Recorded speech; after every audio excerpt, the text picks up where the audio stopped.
Assalamualaikum warahmatullahi wabarakatuh. Selamat pagi, salam sejahtera untuk kita semua. Pertama-tama mari kita ucapkan puji dan syukur atas kehadirat Allah Subhanahu wa taala yang telah memberikan kepada kita rahmat dan karunia-Nya sehingga kita dapat berkumpul di ruangan ini dalam keadaan sehat walafiat. Selanjutnya saya ucapkan terima kasih kepada dosen pembimbing saya yang saya hormati, Ibu Windri Novalia Jufri, SPD MPD. Dan terima kasih sudah menyempatkan hadir dalam presentasi hasil penelitian saya. Perkenalkan, saya Mia Audina dengan NIM 22061009. Hari ini saya akan menyampaikan hasil proposal penelitian saya yang telah saya kerjakan, yaitu berjudul Pengaruh Sarana dan Prasarana Ruang Gambar Manual terhadap hasil belajar siswa DPIB SMK Negeri 1 Sumatera Barat.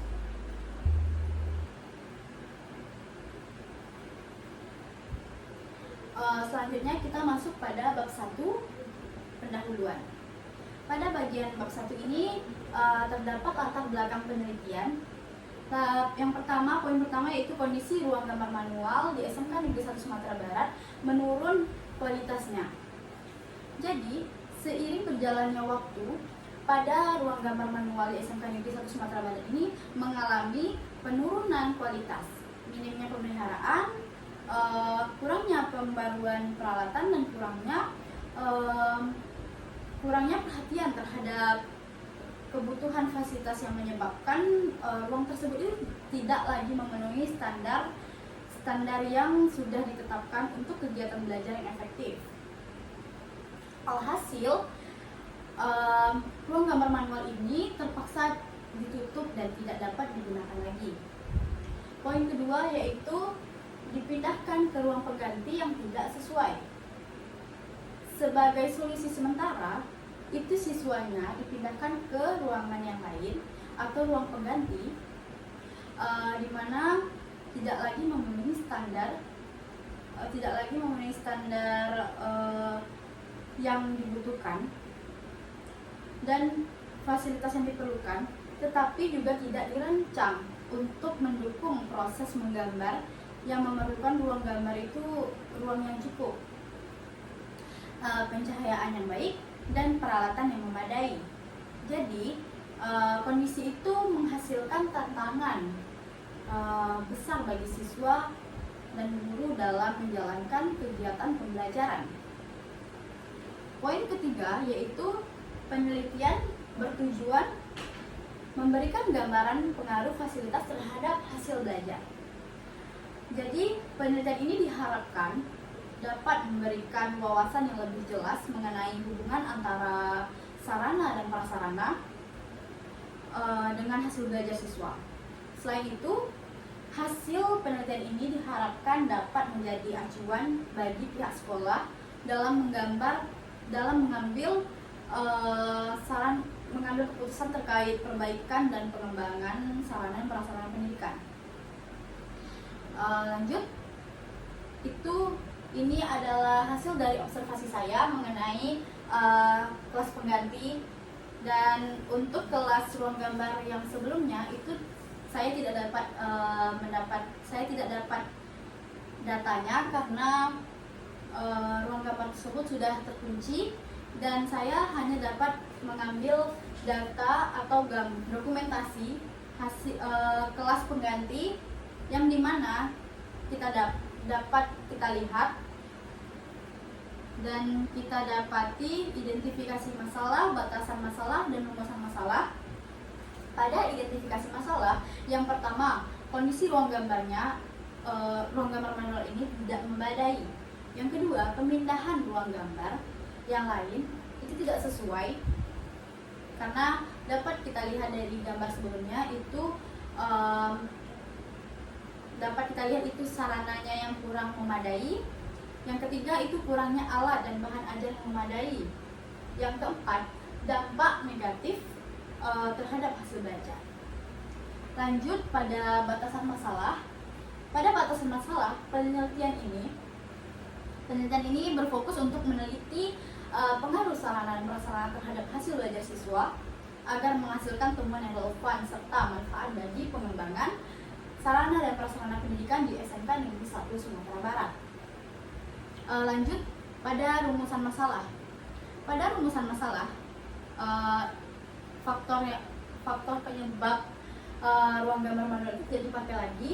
Yang kedua itu bagaimana kondisi ruang penggantinya itu apakah sesuai atau tidak. Yang ketiga, sejauh mana pengaruh sarana dan prasarana ruang gambar manual terhadap hasil belajar. Kita lanjut pada bagian tujuan penelitian. Tujuan penelitian itu yang pertama mengidentifikasi penyebab ruang gambar manual tidak digunakan. Yang kedua, menganalisis kondisi ruang pengganti. Yang ketiga, menilai pengaruh sarana dan prasarana terhadap hasil belajar siswa.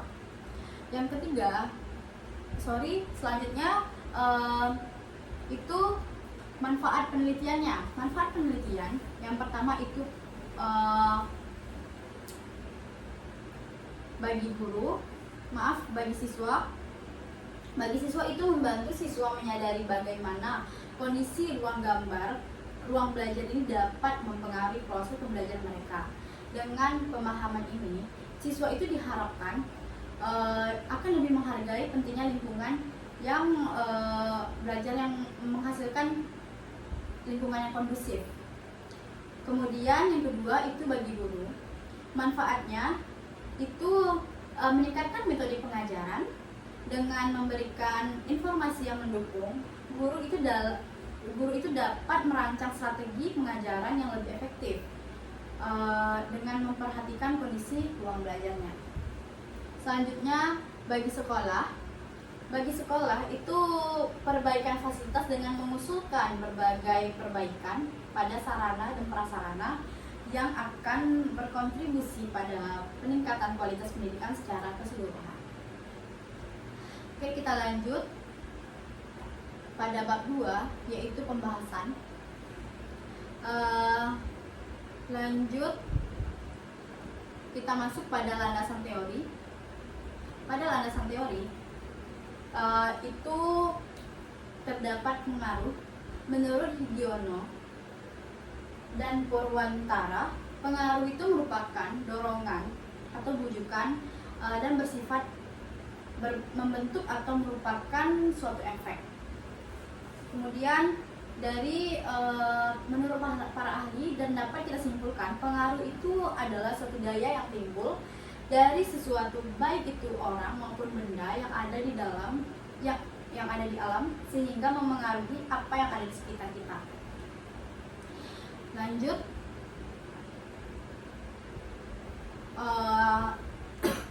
yaitu kita masuk pada sarana. Sarana ini menurut Ibrahim Bafadal 2003 ayat 2, sarana pendidikan ini adalah semua peralatan, bahan dan perabotan secara langsung digunakan dalam proses pendidikan di sekolah. Kemudian prasarana itu dalam peraturan pemerintah nomor 19 tahun 2005 pada bab 7 pasal 42 ayat 2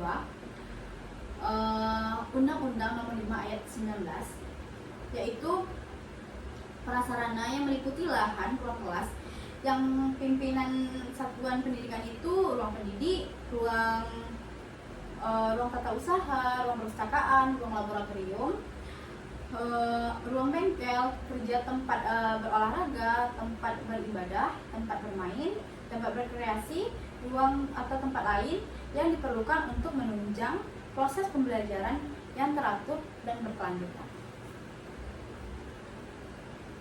Lanjut, hasil belajar. Suatu usaha yang dilakukan seseorang untuk memperoleh suatu perubahan tingkah laku yang baru secara keseluruhan. Itu menurut Slameto 2013 ayat 2. Yang kedua yaitu gambar teknik. Gambar teknik adalah gambar yang bersifat tegas, terdiri dari garis-garis, simbol-simbol, serta tulisan yang tegak yang telah disepakati dan mempunyai standar tertentu. Itu menurut Giosko 2008 ayat 13. Lanjut, kita masuk pada penelitian terdahulu atau penelitian relevan. Itu pada penelitian Aswan dan Zulmi 2014 dengan judul pengaruh sarana dan prasarana ruang gambar manual terhadap hasil belajar siswa di SMK Negeri 2 Palembang. Itu mendapatkan R-nya 0,76 dan pengaruh signifikan. Yang kedua itu penelitian Rahma 2020 dengan judul pengaruh sarana dan prasarana ruang gambar manual terhadap hasil belajar siswa di SMK Negeri 3 Semarang, dan mendapatkan nilai R-nya 0,662, sumbangan 43,8%. Selanjutnya menurut Nugroho 2009 dengan judul studi kelayakan sarana dan prasarana laboratorium komputer jurusan teknik gambar bangunan SMK Negeri 1 SMK Negeri 2 Yogyakarta, yaitu kelayakan ruang komputer. Lanjut, pada penelitian Eli Anggraini, Irma, Hari Tahir Lopa, Onesimus sampai Bua tahun 2021 dengan judul pengaruh fasilitas studio gambar teknik terhadap kemampuan menggambar manual pada mata kuliah konstruksi bangunan gedung 1 mahasiswa PTSP FTUNM, dan menghasilkan pengaruh kecil 2,7%. Kemudian pada penelitian Sihotang dengan judul pengaruh kelengkapan sarana dan prasarana pada mata diklat menggambar utilitas terhadap prestasi belajar siswa di SMK Negeri 6 Bandung, dan mendapatkan kontribusi sarana 29,2%. Lanjut, kita masuk pada kerangka penelitian. Pada kerangka penelitian, SMK itu pada SMK Negeri 1 Sumatera Barat ini merupakan salah satu SMK di Sumatera Barat yang proses pembelajaran itu mengacu pada 30% materi, 30% teori dan 70% praktek. Jadi untuk mendukung proses pembelajaran yang baik diperlukan sarana dan prasarana yang menunjang, yaitu yang telah sesuai dengan standar.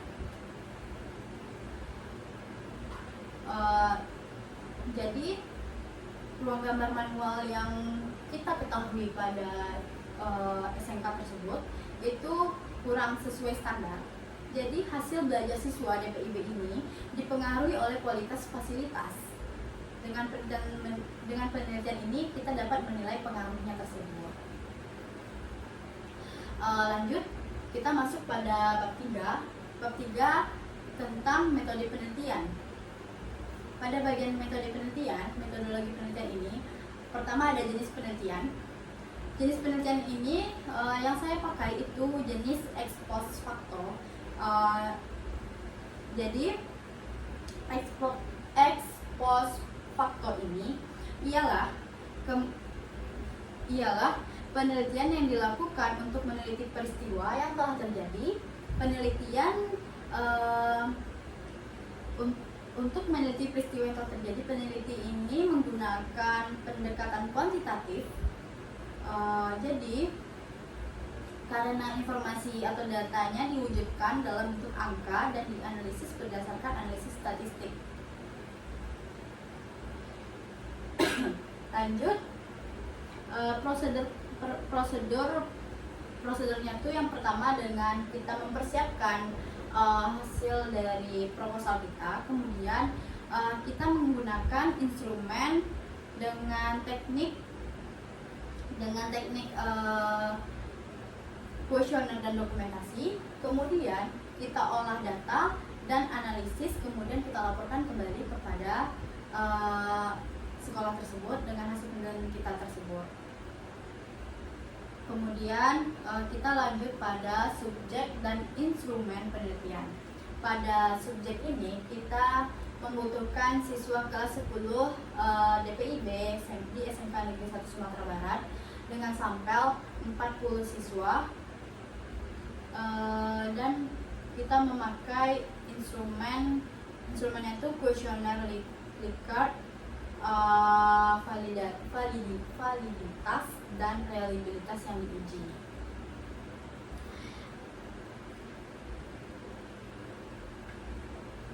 Kemudian kita masuk pada jadwal dan lokasi penelitian. Di lokasinya kita itu meneliti di SMK Negeri 1 Sumatera Barat dengan waktu pada saat semester ganjil 2024-2025 dengan jurusan Desain Pemrograman Informasi dan Bangunan. Baiklah, kita masuk pada bagian kesimpulan. Jadi kesimpulan dari proposal yang sudah saya kerjakan yaitu kondisi ruang gambar manual ini yang tidak lagi memenuhi standar serta pemindahan kegiatan belajar ke ruang pengganti yang kurang memadai diduga memberikan dampak negatif terhadap motivasi dan hasil belajar siswa. Oleh karena itu, penelitian ini penting dilakukan untuk mengetahui sejauh mana pengaruh kualitas sarana dan prasarana terhadap hasil belajar guna menjadi acuan dalam perbaikan fasilitas pendidikan. Baik, itu saja hasil presentasi proposal penelitian saya. Lebih dan kurangnya saya mohon maaf. Terima kasih. Assalamualaikum warahmatullahi wabarakatuh.